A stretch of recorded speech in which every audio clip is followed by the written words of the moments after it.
ताडं नमो सिद्धाडं नमो आयर्याडं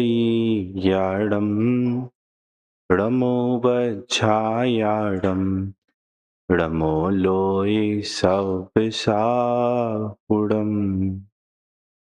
मङ्गलं भगवान् वीरो मङ्गलं गौतमोऽङ्गडी मङ्गलं कुन्दिकुन्दाद्यो जैनधर्मोऽस्तु मङ्गलम् सर्वमङ्गलमाङ्गल्यं सर्वकल्याणकारिकं प्रधानं सर्वधर्माणां जैनं जयतु शासनं जैनं जयतु शासनम्।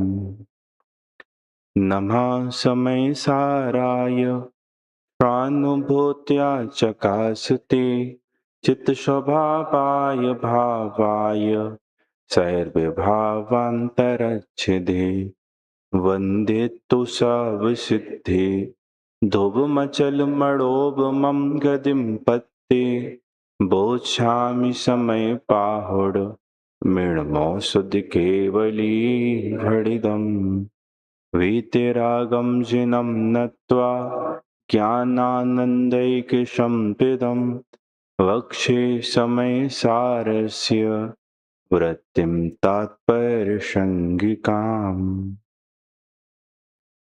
आचार्य कुंद कुंद देव द्वारा लिखित आध्यात्मिक ग्रंथ समय सार परमागम के कर्ता कर्म अधिकार की चर्चा आज प्रातः हमने आरंभ की थी। इसकी हमने भूमिका देखी थी कि समय सार का प्रतिपाद्य क्या है, समय सार को कैसे पढ़ना, समय सार में कथन करने की क्या पद्धति है, समय सार का मतलब ध्येय क्या है, ये सब चर्चाएं हमने सुबह की थी। एक गेट लगा देना बेटा ये वाला। कोई बतला सकता है मुझे कि समय सार की कथन पद्धति क्या है?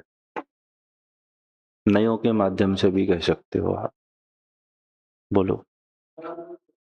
समय सार में परम शुद्ध निश्चय ने की मुख्यता से आत्मस्वरूप का वर्णन किया गया है।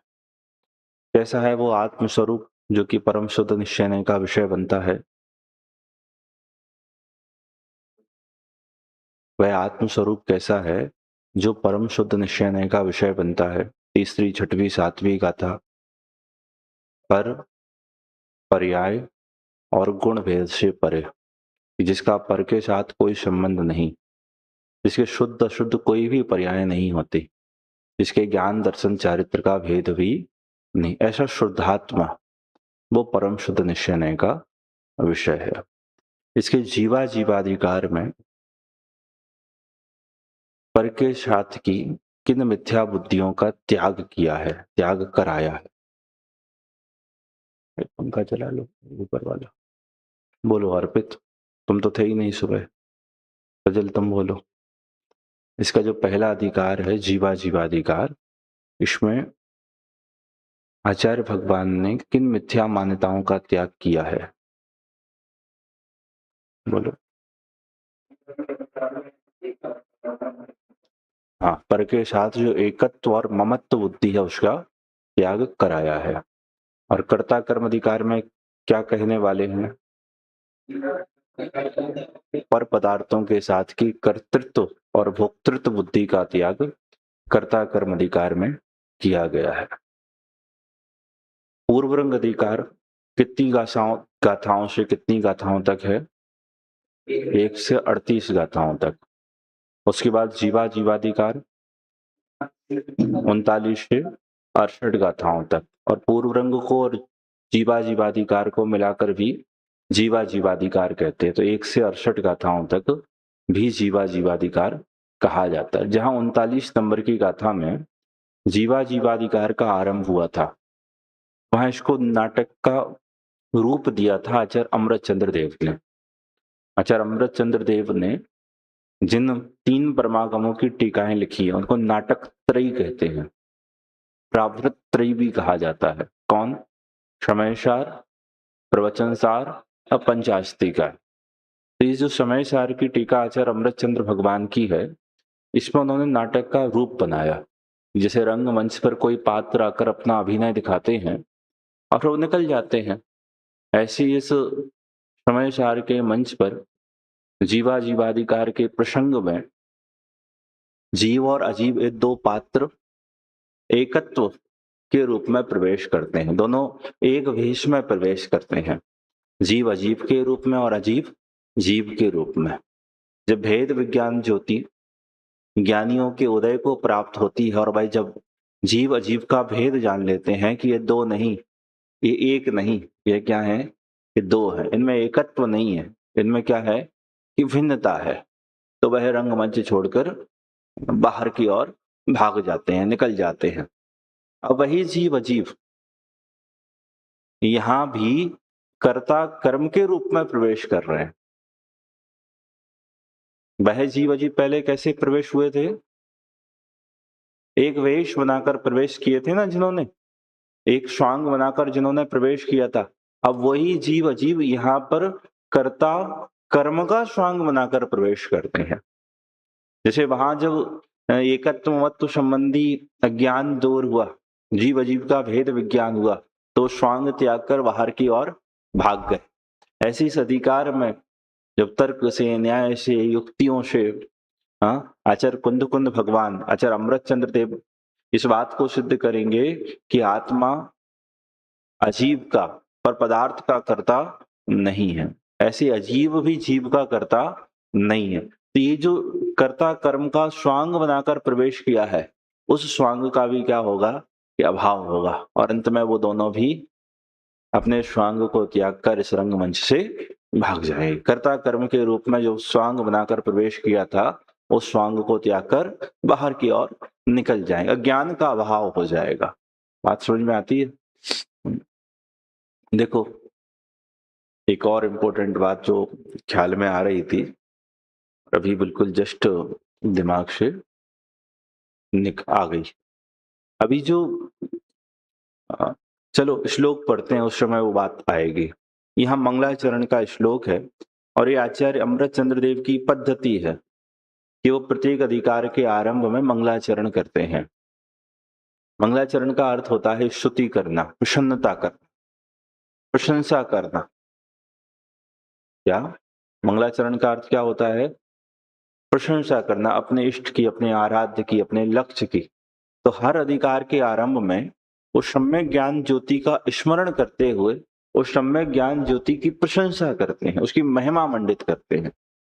जैसे जीवा जीवाधिकार में उन्होंने आरंभ में सम्यक ज्ञान ज्योति को नमस्कार किया, यहाँ भी वह उस ज्ञान ज्योति को नमस्कार करते हैं। हर अधिकार में लगभग यही पद्धति है कि वे मंगलाचरण के कलश में ज्ञान ज्योति को नमस्कार करते हैं। आइए पढ़ते हैं एक बार। उसके पहले अथ जीवा जीवा वेव कर्तृकर्म विषेण प्रविशतः। प्रथम टीकाकार कहते हैं कि अब जीव अजीव ही एक कर्ता कर्म के वेश में प्रवेश करते हैं। जैसे दो पुरुष परस्पर कोई एक स्वांग करके नृत्य के अखाड़े में प्रवेश करे, उसी प्रकार जीव अजीब दोनों एक कर्ता कर्म का स्वांग करके प्रवेश करते हैं। इस प्रकार यहाँ टीकाकार ने अलंकार किया है। उसके पहले पंडित जयचंद जी छावड़ा, जो कि इसके भाषा वचनिकाकार हैं, उन्होंने भी अपना मंगलाचरण किया है, उसको भी पढ़ लेते हैं। कर्ता कर्म विभाविकों मैट ज्ञानमय होय, कर्म नाश शिव में बसे तिन्हें नमो मद खोय। आइए 46 नंबर का कलश। एक कर्ता चिदह्यमिह में कर्म को पादयोमि।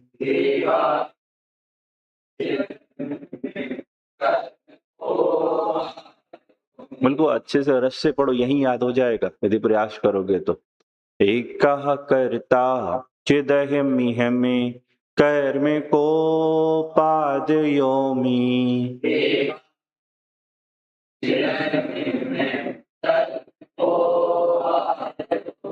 इत्याज्ञानां शमयद्भिता कर्तृकर्मा प्रवृत्तिम्।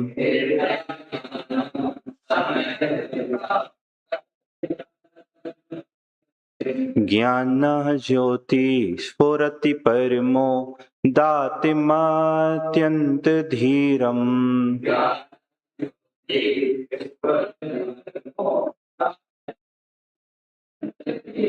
साक्षात् कुर्वन् निरुपधि पृथग् द्रव्य निर्भाषि विश्वम्।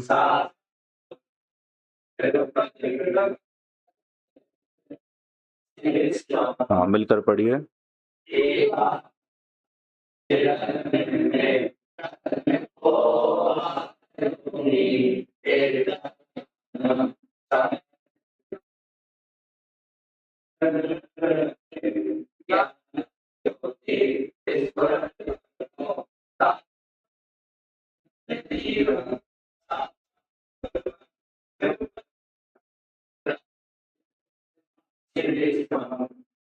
देखो क्या सुंदर श्लोक है। आप देखना क्या आश्चर्य। अच्छा, ये कर्ता कर्म समझ में तो आता है, सामान्य तरीके तो आप जानते हो, कर्ता कौन है और कर्म कौन है। संस्कृत में कर्ता किसे कहा है? स्वतंत्रता कर्ता, जो स्वतंत्र होता है वो कर्ता होता है। और कर्म किसे कहते हैं? बोलो भाई। जो कर्ता को प्रिय होता है, जो कर्ता को प्रिय होता है उसको कहते हैं कर्म। जिसको कर्ता स्वतंत्र, मतलब कर्ता कैसा होता है कि अपना कार्य करने के लिए स्वतंत्र है, वो कर्ता है। और कर्म कौन? की जो कर्ता के लिए प्रिय है। लौकिक में हम कहते हैं ना कि मैं करता हूं। क्या करते हो? कि मैं पढ़ता हूं, मैं लिखता हूं, मैं भोजन करता हूं, मैं खेलता हूं, मैं कूदता हूं, मैं लड़ता हूं, मैं झगड़ता हूं। ये पढ़ना, लिखना, कूदना, झगड़ना, भोजन करना, भोजन बनाना, गाड़ी चलाना, गाड़ी से जाना, बात करना, ये सब क्या है? एक कर्म। ये सब क्या है? अब क्या बोल रहे हो?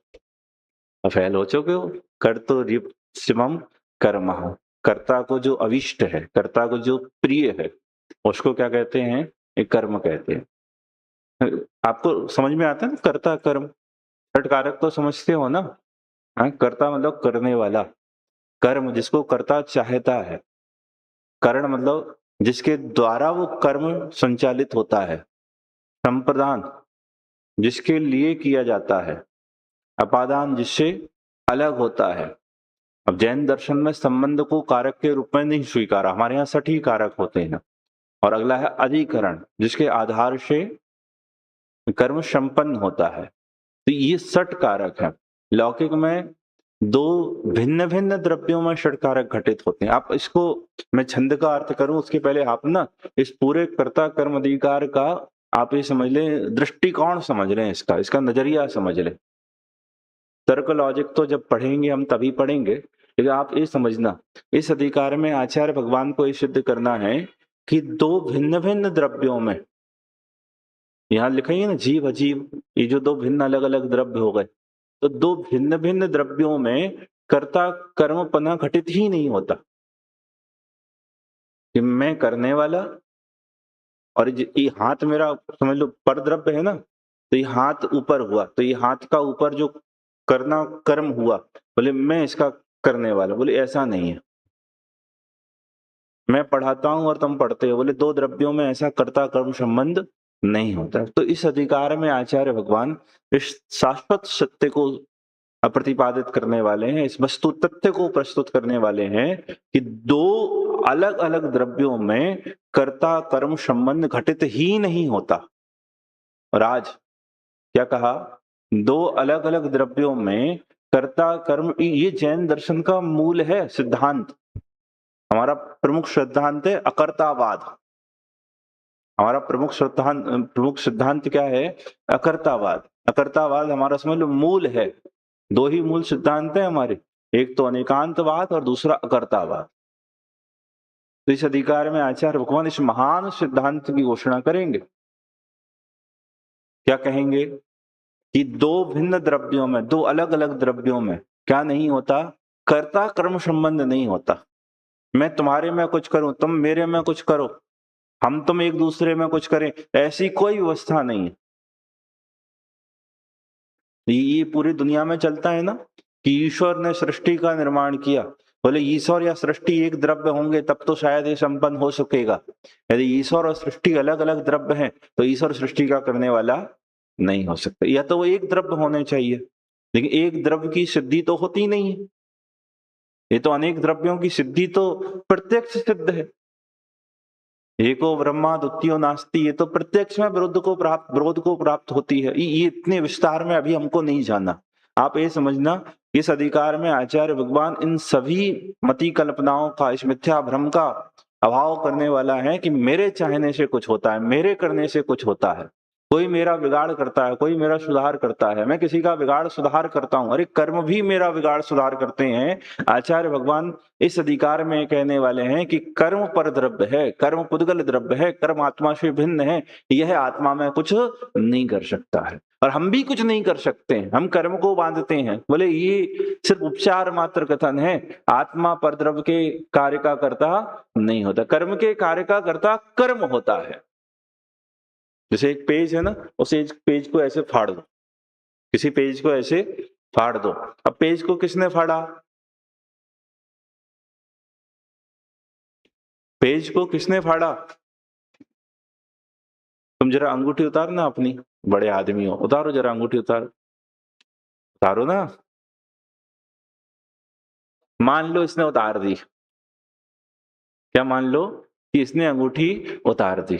मुझे एक बात बताओ, ये अंगूठी के उतारने का करता है क्या नहीं है?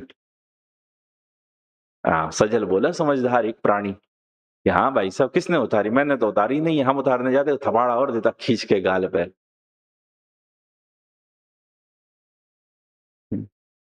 तो मुझसे बड़े वाले हो, चैन उतारो जरा अपनी। हाँ, तुम भी पहने हो, बट सभी पहने हो। तो ये चैन, वो ब्रासलेट वाला भी है, घड़ी वाले भी हैं, सब बड़ी बड़ी पार्टियां हैं। बाली वाला भी है, वो तो समझ लो किसी के साथ कोई ना कोई संयोग लगा ही है। बस केवल दो, तुम चश्मे का संयोग है ना तुम्हारे, तो केवल एक अंश बचा है और एक विवेक बचा है। तुम तो नहीं पहने कुछ? हाँ, ये तो महान। चलो सुनो ध्यान से, अब इन इन पदार्थों को उतार के देखो। तो किसने किया? किसने किया? मैंने किया। आचार्य कह रहे हैं ये अज्ञान है। आचार्य भगवान यहां ये सिद्ध करने वाले हैं कि ये अज्ञान, एक द्रव्य दूसरे द्रव्य के कार्य का कर्ता नहीं होता, नहीं हो सकता है, त्रिकाल में संपन्न नहीं है।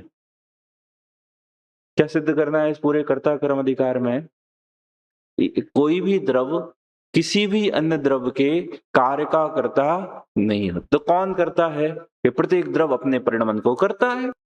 भाई चाहे अच्छा परिणाम हो, चाहे बुरा परिणाम हो, चाहे शुद्ध परिणाम हो, चाहे अशुद्ध परिणाम हो, जीव अपने परिणाम को करता है, पुद्गल अपने परिणाम को करता है। जीव पुद्गल के परिणाम को नहीं करता और पुद्गल जीव के परिणाम को, जीव पुद्गल के परिणाम में निमित्त हो सकता है, पुद्गल जीव के परिणाम में निमित्त हो सकता है, लेकिन जीव जीव परिणाम करता है, पुद्गल पुद्गल परिणाम करता है। जीव पुद्गल परिणाम से परिणमित नहीं होता, इसलिए वह पुद्गल परिणाम नहीं करता। पुद्गल जीव परिणाम से परिणमित नहीं होता, इसलिए वह जीव परिणाम नहीं। इस पूरे अधिकार में इस एक बात को लेकर, कौन सी एक बात? यह जो पर द्रव्यों के साथ तेरा कर्ता कर्म का संबंध है, यह मिथ्या है, एक बुद्धि है, ये संसार का कारण है, ये अज्ञान में उत्पन्न हुई मिथ्या भ्रांति है, इसका अभाव कराना है। समझ में आया? हाँ, अत जीवा जीव कर्तरि कर्म वेषेण प्रविशता। अब जीव और जीव, जीव और अजीव कर्ता कर्म के रूप में, कि मैं जीव कर्ता, अजीव मेरा कर्म, अजीव कर्ता मैं उसका कर्म, इस रूप में ये प्रवेश हुआ है अज्ञान। और ये जो अज्ञान है, ये उस एकत्व से, उस ममत्व से भी बड़ा है। कर्तृत्व बुद्धि जहां लिखी हो ना, वहां भोक्तृत्व बुद्धि अपने आप शामिल समझ लेना। क्या? जहां कर्तृत्व बुद्धि की चर्चा आए तो वहां भोक्तृत्व बुद्धि अपने आप लगा लेना। जिस जिस गाथा में कर्ता कर्म आए तो आप भोक्ता भोग्य भी साथ में समझते चलना। क्या कह रहे हैं हम आपसे कि एकत्व बुद्धि और ममत्व बुद्धि से भी घना अंधकार, उससे भी गहरी जड़ें, उससे भी समझ लो बहुत गहरी नींव जिसकी डली है वो कर्ता कर्म की है, मैं भोक्ता भोग्य अज्ञान की है। क्यों? क्योंकि जब हम आपसे कहते हैं ना कि जो स्त्री पुत्र मकान दुकान नौकर चाकर ये आपके नहीं है, देखो अलग अलग दिखते हैं, अलग अलग होते दिखते हैं ना। कितना सुंदर श्लोक पढ़ा था इष्टोपदेश में, दिग्देशेभ्यः खगा यान्ति शंभु संति नगे नगे स्वय स्वयकार वसाद यंती देशे दिक्षु प्रगे प्रगे। क्या? दिशा देश से आकर वृक्ष पक्षी वृक्ष वसंत, पक्षी वृक्ष पक्षी जो है वह उस वृक्ष पर आकर निवास करते हैं और स्वयं अपने अपने कार्य होने पर निकल लेते हैं, चले जाते हैं। तो समझ में आता है ना कि ये स्त्री है, ये जो कुटुंबी जन है, ये संबंधी है, मित्र है, शत्रु है, ये सब मुझसे जुदे हैं। तो एक बार समझाए जाने पर ये बात हमारे आपके समझ में आ जाती है, ख्याल में आ जाती है। देह भिन्न होते हुए दिखती है, जितने कितने के जनाजे निकलते हैं, वो अर्थियां निकलती हैं, निकलती क्या नहीं निकलती हैं, हमारे और आपके सामने कोई भी कभी भी चल बसता है। तो ये हमको ख्याल में आता है कि जीव जुदा और पुद्गल जुदा, जीव जुदा और अजीव जुदा, दो भिन्न भिन्न द्रव्य भिन्न भिन्न ही है। ये संयोग रूप में जो आज मिले हैं ये अगले भव में नहीं मिलने वाले हैं। क्यों? क्योंकि इस भव में मिले हैं। यदि ये अगले भव में मिलने वाले हों तो फिर ये इसी भव में क्यों मिले, पिछले भव वाले इस भव में क्यों आकर नहीं मिल गए?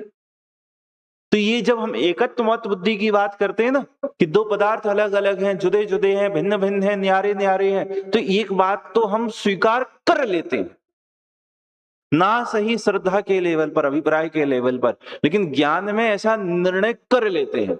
लेकिन जब ये कहते हैं कि भैया देह तुम्हारी नहीं है लेकिन तुम देह के कर्ता भी नहीं हो, बोले कैसी बात करते हो? स्त्री पुत्र मकान दुकान आपके नहीं है, ये बात तो सुनने को हम तैयार रहते हैं, लेकिन जैसे ही ये कहें कि सुनो तुम इसके कर्ता भी नहीं हो, तो रोंगटे खड़े हो जाते हैं। हम नहीं करते तो कौन करता है? कपड़े किसने धोए? हमने नहीं कमाया होता तो ऐसे ही घर परिवार चल जाता है। हमने नहीं पढ़ाया होता तो ये पढ़े लिख जाते। यदि हमने ऑपरेशन के पैसे नहीं दिए होते ऑपरेशन हो जाता। यदि डॉक्टर साहब इलाज करके इसको स्वस्थ नहीं करते तो ये मर गया होता अभी तक। देश में अच्छा राजा ना हो तो देश नाश हो जाए,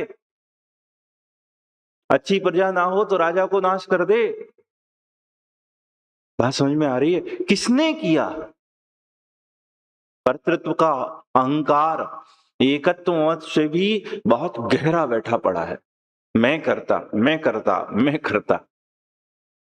तो समझ लो, मैं उदाहरण देता हूं। हाँ, अभी वो एक उदाहरण दिया था अभिप्राय की वासना को समझाने के लिए अभय जी भाई साहब ने, ख्याल में आया कौन सा देने वाला हूं मैं उदाहरण? अभिप्राय की वासना को समझाने के लिए अभय जी ने एक उदाहरण दिया था कि कक्षा के विद्यार्थियों को एक होमवर्क दिया गया कि आपको अपने घर से एक अकर्तावाद पर निबंध लिखकर लाना है। याद आ गया? उन्होंने बहुत उदाहरण दिए थे, 4-5 अच्छे उदाहरण दिए थे अभिप्राय की वासना को समझाने के लिए। एक तो इसका दिया था, एक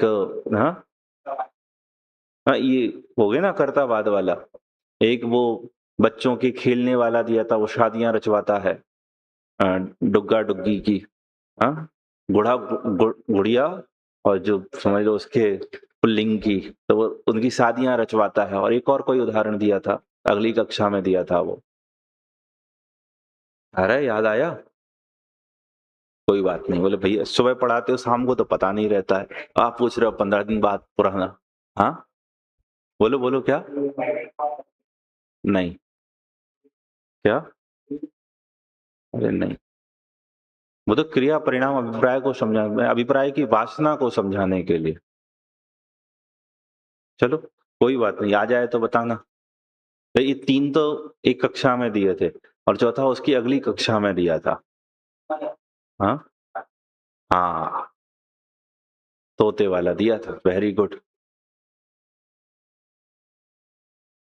भाई। शिकारी आए तो भाग जाना, शिकारी आए तो भाग जाना, शिकारी आया और भगा ही नहीं। बात समझ में आई? चलिए अपनी बात आगे बढ़ाते हैं। मैं क्या कह रहा था, वो अकर्तावाद का निबंध लिखने के लिए दिया तो एक विद्यार्थी ने इतना सुपर लिखा कि देने वाले ने उसको 100 में से 100 तो दिए और +10 और दे दिए। बोले अब क्या करें यार, हमारे समझ लो सिलेबस से बाहर ही तुमने लिख के दिया है, मतलब बहुत बेस्ट लिख कर दिया है। तो इतने नंबर उसको मिले। इन गुरुजी ने उसको बुलाया और कहा कि भाई ये तुमने नहीं लिखा है, तुम लिख ही नहीं सकते हो ऐसा। बोलो कहां से लिख कर लाए हो, किससे लिखवा कर लाए हो? भगवान कसम, हम आपकी ही कसम खाते हैं कि ये अकर्तावाद का निबंध मैंने ही लिखा है। इसका नाम है कर्तापने की गहरें बहुत गहरी है। हम और तुम एक तो नहीं है, ये तो समझ में आता है। लेकिन भाई मैं तो पढ़ाता तो हूं कम से कम तुमको। तो तुम्हारे जो ज्ञान का विकास हुआ उस कर्म का कर्ता तो मैं हूं। आचार्य ये सिद्ध करने वाले हैं एक घना अहंकार, घना अंधकार है कर्तृत्व का। क्या कह रहे हैं इस अधिकार में विवेक, बोलो? कि दो भिन्न द्रव्यों में परस्पर में कर्ता कर्म संबंध नहीं होता। एक द्रव किसी अन्य द्रव का कर्ता नहीं होता। अन्य द्रव किसी कोई कर्म, किसी द्रव का जो कर्म है वह किसी अन्य द्रव के द्वारा किया गया नहीं होता। ये बात इस श्लोक में कह रहे हैं। आइए इस श्लोक का अर्थ देखते हैं। एक कर्ता, बोलो।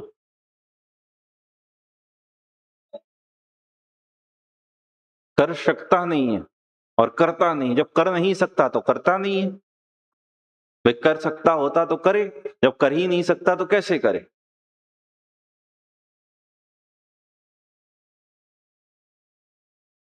भाई तुम करने जाओगे तो तुम में ताकत नहीं है, तुम में ताकत नहीं है इसलिए तुम कर सकते नहीं हो, करते नहीं हो, दोनों लगा लो। उस वो कह रहा है करता नहीं है कि कर सकते नहीं हो। भाई साहब तुम में ताकत ही नहीं है कि तुम करोगे। भैया मैं पढ़ता नहीं हूं। क्यों नहीं पढ़ते हो? एक तो पढ़ता नहीं है और एक पढ़ सकता नहीं है। तो एक कौन सा बहाना ज्यादा श्रेष्ठ है? पढ़ सकता नहीं है कहोगे तो चल जाएगा, ठीक है मत पढ़ो, पढ़ ही नहीं सकते तो ऐसे ही तुम कर ही नहीं सकते हो महाराज। तुम क्या ही करोगे? नहीं मैं नहीं करता, तुम कौन कर होते हो, कौन हो करने वाले? पर द्रव्य के कार्य के करता। अपना करो जो करना है, किसने रोका है? आओ अर्थ देखते हैं, बड़ा सुंदर काव्य है। हाँ ये लिख लिया करो एक एक बातें। इस अधिकार का समझ लो क्या है प्रतिपाद्य, कि दो भिन्न द्रव्यों में परस्पर में कर्ता कर्म संबंध का निषेध किया गया है। दूसरी बात क्या कही थी? दूसरी बात क्या कही थी कि कर्ता कर्म की जड़ें एकत्वमत बुद्धि से भी ज्यादा गहरी है। मतलब ये अंधकार, ये अज्ञान एकत्वमत बुद्धि से भी ज्यादा गहरा अंधकार है। इसको उखाड़ने में और ज्यादा मेहनत लगने वाली है। इसके नाश करने में मेहनत और ज्यादा करनी पड़ेगी तुमको विवेक। चलो देखो अर्थ देखो जरा। एकः कर्ता चित अहम इह, मैं कर्म कोपाद योमि। फिर से देखना जरा। एकः कर्ता चिद अहम में कर्म कोपाद या अमी। क्या?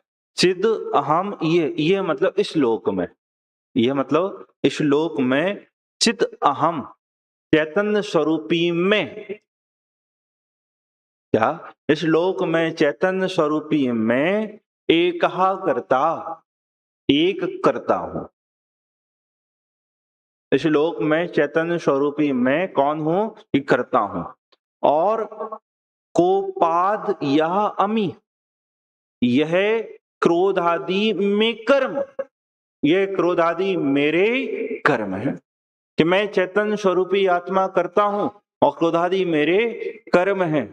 इति अज्ञानम, इस प्रकार के अज्ञान को,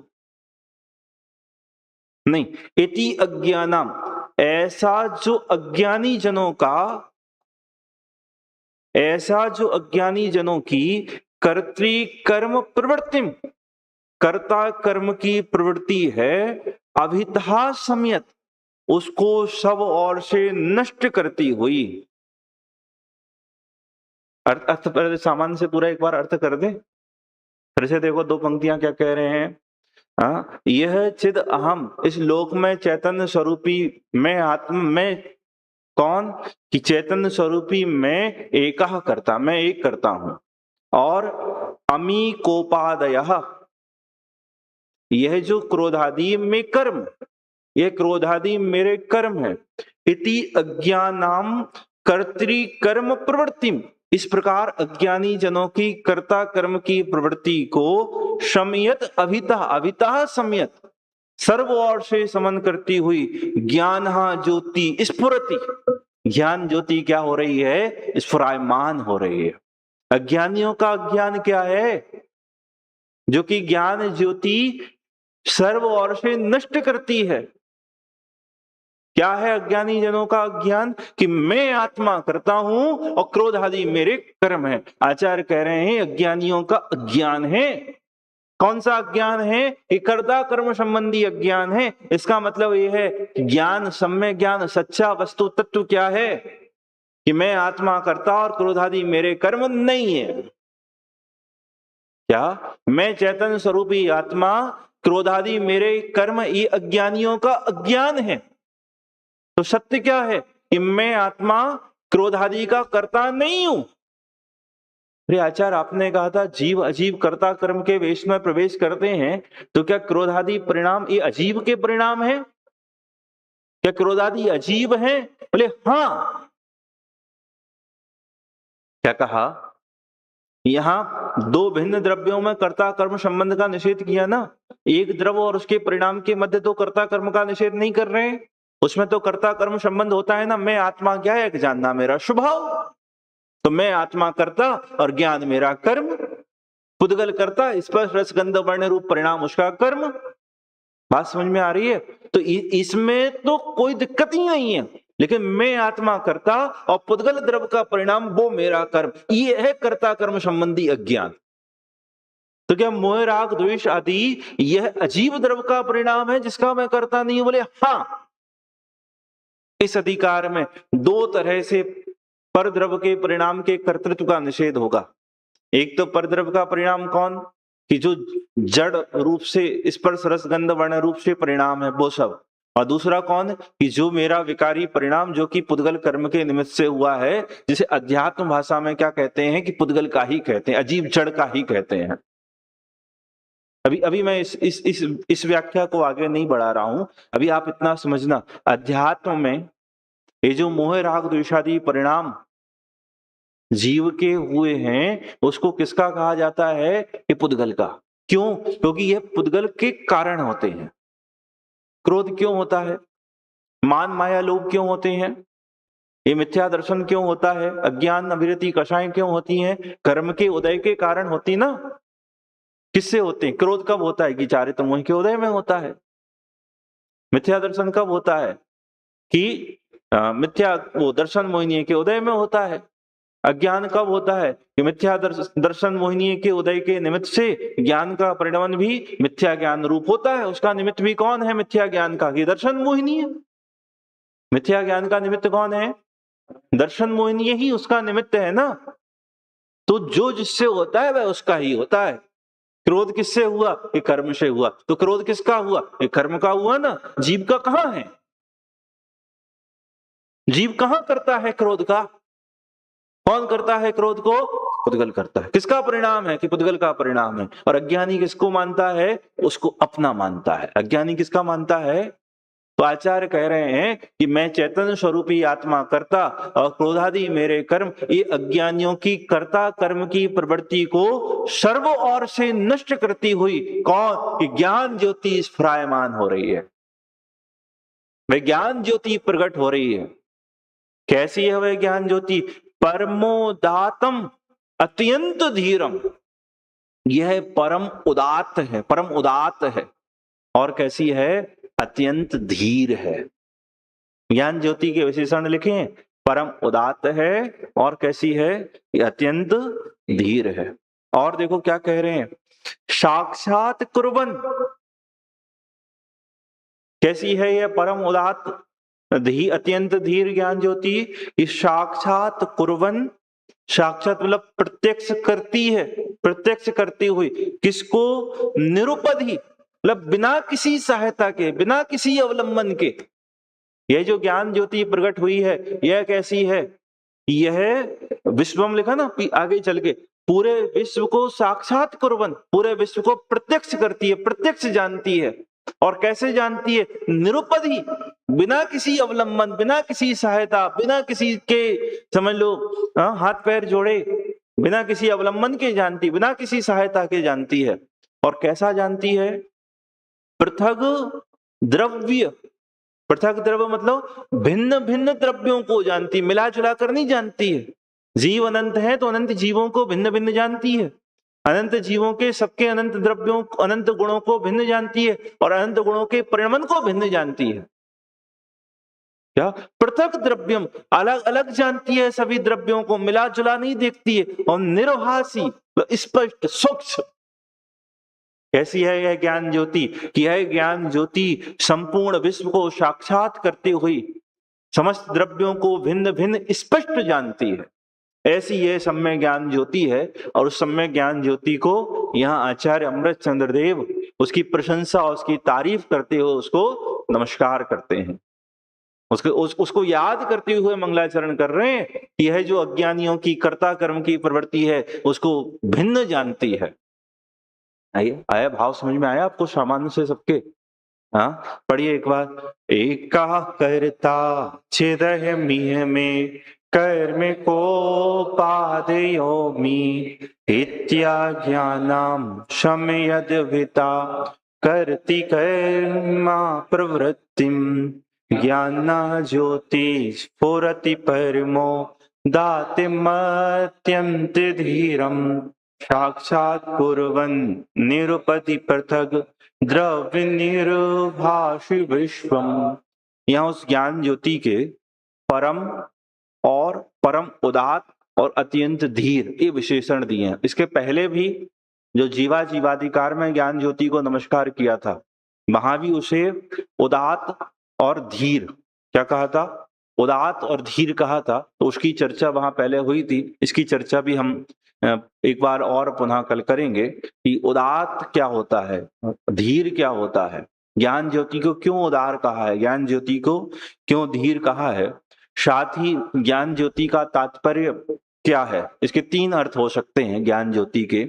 एक तो ज्ञान स्वभावी आत्मा, एक केवल ज्ञान ज्योति और एक सम्यक ज्ञान ज्योति। अब इन तीनों में से कौन सा अर्थ समीचीन है, अथवा तीनों में से किस प्रकार से तीनों अर्थों को हम समझ सकते हैं, सम्मिलित कर सकते हैं।